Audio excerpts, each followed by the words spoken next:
नमस्कार, स्टाइलो न्यूज के इस अर्ली मॉर्निंग इंटेलिजेंस अपडेट एक्सप्लेनियर में स्वागत है। आज हम उत्तर कोरिया के बदलते परमाणु सिद्धांत और क्षेत्र में उभरते भू राजनीतिक परिदृश्य का एक निष्पक्ष और तथ्य आधारित विश्लेषण करेंगे। आगे बढ़ने से पहले बता दें कि यह कार्यक्रम प्रोवेव एआई द्वारा प्रायोजित है, जो एआई संचालित open source intelligence programme Stylo Intel ops और इसके व्यावसायिक संस्करण स्टाइलो न्यूज का निर्माता है। तो चलिए, बिना किसी देरी के आज के इस अहम रिपोर्ट पर नजर डालते हैं। भौगोलिक स्थिति को समझने के लिए कोरियाई प्रायद्वीप के इस मानचित्र से शुरुआत करते हैं। यह क्षेत्र हमारी पूरी रणनीतिक चर्चा का केंद्र बिंदु है। हमारा यह आज का मूल्यांकन 18 मई 2026 को समाप्त हुए पिछले 2 सप्ताह के खुफिया डेटा और प्रमुख सैन्य गतिविधियों पर आधारित है। आइए समझते हैं कि यहाँ की स्थानीय हलचल वैश्विक पटल पर क्या मायने रखती है। आज की इस इंटेलिजेंस ब्रीफिंग को स्पष्ट रखने के लिए हमने इसे 6 मुख्य भागों में बांटा है: क्षेत्रीय अपडेट, बदलता सिद्धांत, रूस के साथ संबंध, प्रमुख निर्णयकर्ता, ओपन सोर्स जनभावना और हमारा रणनीतिक दृष्टिकोण। तो पहले भाग की ओर बढ़ते हैं, क्षेत्रीय अपडेट और हालिया गतिविधियां। इस सामरिक मानचित्र पर जो टैक्टिकल मार्कर दिख रहे हैं, वे हाल ही में हुए संदिग्ध बैलिस्टिक मिसाइल लॉन्च के प्रभाव क्षेत्र को दर्शाते हैं। इन्हीं परीक्षणों के चलते जापानी सरकार को अपने नागरिकों के लिए एहतियातन अलर्ट जारी करने पड़े थे। यह स्पष्ट रूप से इस क्षेत्र में बनी हुई निरंतर सैन्य सक्रियता को दिखाता है। अब अगर मई महीने के घटनाक्रमों को कालक्रम के अनुसार देखें तो एक स्पष्ट पैटर्न उभरता है।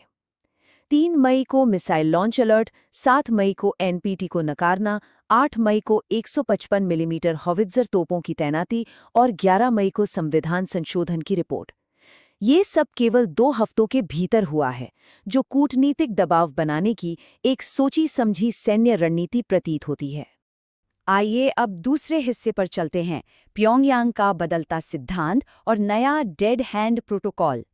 डेड हैंड नीति दरअसल एक स्वचालित परमाणु जवाबी कार्रवाई का नियम है। खुफिया रिपोर्टों के मुताबिक मध्य पूर्व में शीर्ष नेतृत्व पर हुए हालिया हमलों को देखने के बाद प्योंगयांग ने ये कदम उठाया है। इसका सीधा सा अर्थ है कि यदि उनका नेतृत्व मारा जाता है या उनके कमांड सिस्टम को नष्ट किया जाता है, तो बिना किसी मानवीय आदेश के तत्काल परमाणु हमला कर दिया जाएगा। इसके अलावा एक और बड़ा संवैधानिक बदलाव हुआ है। उत्तर कोरिया ने संयुक्त राष्ट्र में परमाणु अप्रसार संधि यानी एनपीटी को औपचारिक रूप से खारिज कर दिया है। साथ ही उन्होंने अपने संविधान से दक्षिण कोरिया के साथ एकीकरण के लक्ष्य को हटा दिया है। यह एक स्पष्ट और शत्रुतापूर्ण 2 राज्य नीति की आधिकारिक शुरुआत है। अब रुख करते हैं तीसरे भाग का, रूस के साथ उत्तर कोरिया के गहराते संबंध। तस्वीरों और डेटा को मिलाकर देखें तो दोनों देशों का सैन्य गठबंधन अब पूरी तरह से स्पष्ट है। अनुमान है कि उत्तर कोरिया ने रूस के समर्थन में 15,000 सैनिकों को तैनात किया है और भारी मात्रा में हथियारों की आपूर्ति की है। इस साझेदारी से प्योंगयांग को पिछले 3 वर्षों में लगभग $13 बिलियन का आर्थिक लाभ प्राप्त हुआ है। हालांकि सार्वजनिक रूप से जो साझेदारी दिखती है, उसके पीछे कुछ गुप्त गतिविधियां भी चल रही हैं। मॉस्को की विक्ट्री डे परेड में उत्तर कोरियाई सैनिकों का मार्च एक दृश्यमान एकीकरण है, लेकिन दूसरी तरफ भूमध्य सागर में डूबे कार्गो जहाज उर्सा मेजर को लेकर संदेह है कि वह उत्तर कोरिया के लिए परमाणु पनडुब्बी रिएक्टर के पुर्जे ले जा रहा था। यह एक बहुत ही जटिल तकनीकी हस्तांतरण की ओर इशारा करता है। चर्चा को आगे बढ़ाते हुए चौथे हिस्से पर आते हैं, प्रमुख निर्णयकर्ताओं के वैश्विक दृष्टिकोण। इस तालिका से हम समझ सकते हैं कि हर देश की प्राथमिकता अलग है। अमेरिका परमाणु अप्रसार और कड़े प्रतिबंधों पर जोर दे रहा है, जबकि दक्षिण कोरिया अब तत्काल निरस्त्रीकरण के बजाय स्थिरता और व्यवहारिक सह-अस्तित्व चाहता है। वहीं चीन संकट प्रबंधन के तहत प्योंगयांग को कूटनीतिक समर्थन देकर क्षेत्र में तनाव कम करने की कोशिश कर रहा है। इन सब के बीच उत्तर कोरिया अपने शासन को बचाने के लिए रूस के साथ संबंध मजबूत कर रहा है। 5वां भाग है open source social media data के आधार पर जनभावना का विश्लेषण। सोशल मीडिया प्लेटफॉर्म एक्स पर मौजूद रणनीतिक विश्लेषकों का एक वर्ग इन बदलावों को बेहद तार्किक नजरिए से देखता है। जैसा कि यह टिप्पणी दर्शाती है, कुछ लोग इसे एक स्मार्ट डेटरेंस या रक्षात्मक कदम मानते हैं, जो नेतृत्व पर होने वाले किसी भी सीधे हमले को बिना किसी आक्रामक बयानबाजी के रोकने के लिए उठाया गया है। लेकिन इसके ठीक विपरीत एक बड़ा तबका ऐसा भी है जो गंभीर चिंता जता रहा है। ये दूसरी टिप्पणी आम जनता के उस डर को उजागर करती है जिसके अनुसार बढ़ता हुआ ये तनाव और नई हथियारों की तैनाती दक्षिण कोरियाई राजधानी सियोल को सीधे खतरे में डालती है। उन्हें डर है कि एक छोटी सी गलती भी बड़े टकराव का कारण बन सकती है। और अब हमारा अंतिम भाग, रणनीतिक दृष्टिकोण और भविष्य के संकेतक।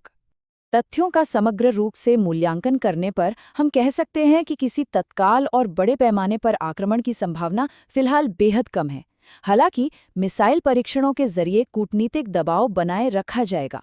इसके अलावा रूस को निरंतर सैन्य समर्थन, जून 2026 में तुमेन नदी पुल का पूरा होना और बढ़ती हुई साइबर गतिविधियां, ये कुछ ऐसे महत्वपूर्ण संकेतक हैं जिन पर आगे कड़ी नजर रखने की जरूरत होगी।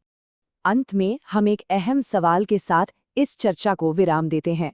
जैसे जैसे डेड हैंड जैसे स्वचालित परमाणु प्रोटोकॉल और नए वैश्विक गठबंधन आकार ले रहे हैं, क्या किसी गलतफहमी से अनपेक्षित युद्ध भड़कने की आशंका नहीं बढ़ जाती?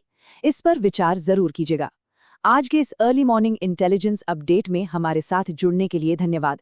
इस विषय पर अधिक जानकारी और विस्तृत चर्चा के लिए अपने पसंदीदा चैनल पर Stylo news Intel update morning podcast सुनें या इस पोस्ट में दिए गए लिंक पर क्लिक करें। और हाँ, AI संचालित निष्पक्ष समाचारों के लिए stylonews.com पर सब्सक्राइब करना ना भूलें। नमस्कार।